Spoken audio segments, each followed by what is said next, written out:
Right, so the first COVID-19 vaccine doses have been administered to President Cyril Ramaphosa and the Health Minister, Dr. Zweli Mkhize. He'll be joining us very shortly to talk about how South Africa will move along from this particular point. So, along with the group of health workers, the minister was vaccinated with President Cyril Ramaphosa at the Khayelitsha District Hospital in Cape Town. So this, of course, marking the kickstart of this vaccination process.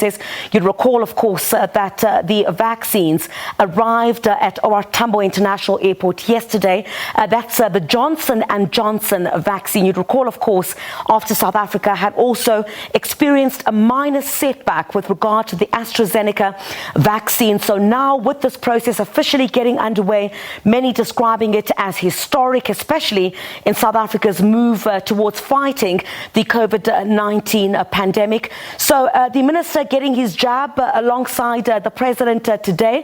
Of course, first up is those healthcare workers. We saw some of them were also getting vaccinated today. That giving an indication that South Africa is well on its way at the moment, on its process to vaccinate. Healthcare workers, of course, frontline, very key to South Africa's process in the sense that they've been the ones that have been in the front line of this process. We do understand that the Health Minister, Dr. Zweli Mkhize, will be joining us very shortly. We will speak to him in just a moment. We'll find out from him exactly what the next step is. Let's join the Minister of Health now, Dr. Zweli Mkhize. A very good evening to you, Minister. Thanks indeed for your time. So you got that jab as well. Do you see this as a major step in South Africa's fight against COVID-19? Certainly, I believe it's a major step in our fight against COVID-19. I think it's really, making history because all along we've been, desperate. We didn't know what to do.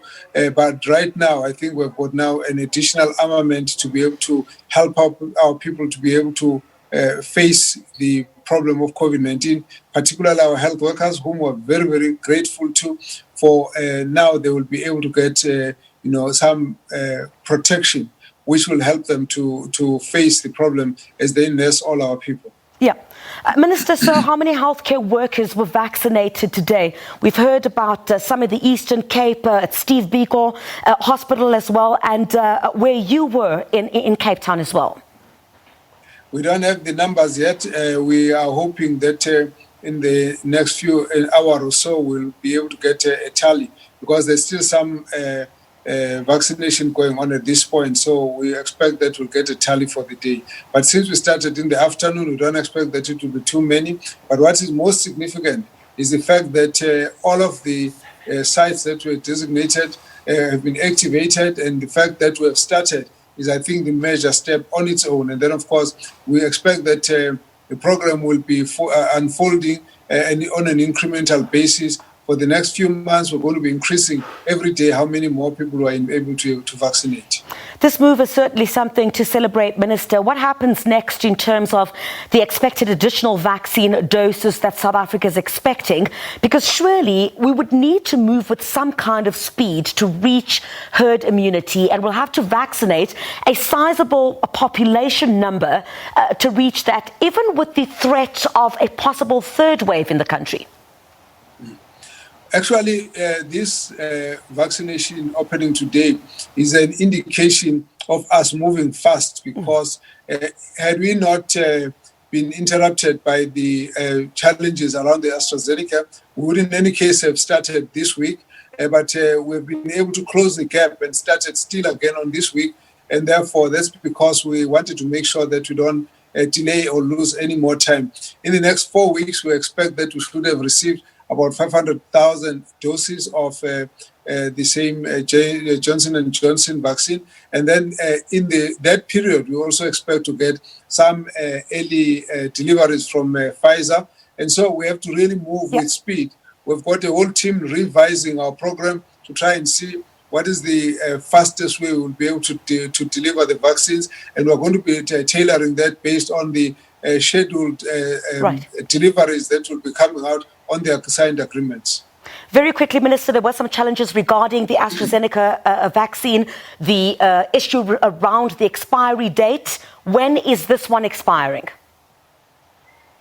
Well, this one, we have it ready for the next 4 weeks. That will still be within our capability to use, so it will be fine. And even with the AstraZeneca, it had not expired, and I think people need to understand that it had not expired, and it was envisaged that it was going to be used within the month of February and March.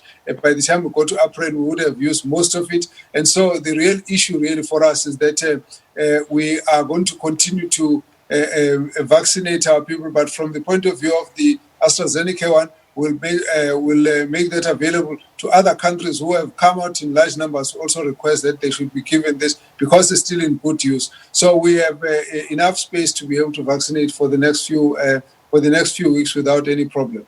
Minister, we appreciate your time. Thanks indeed for speaking to us.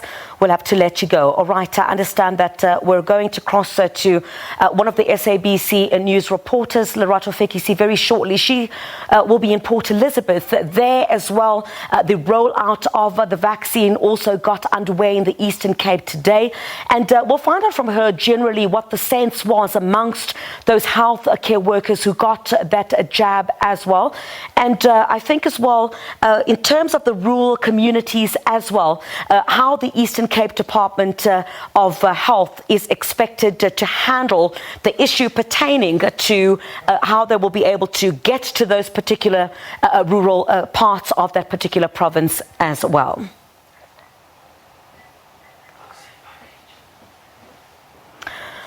All right, so while we get that ready for you in the next few moments, we'll also be speaking to quite a number of our analysts as well. We'll talk to us a bit about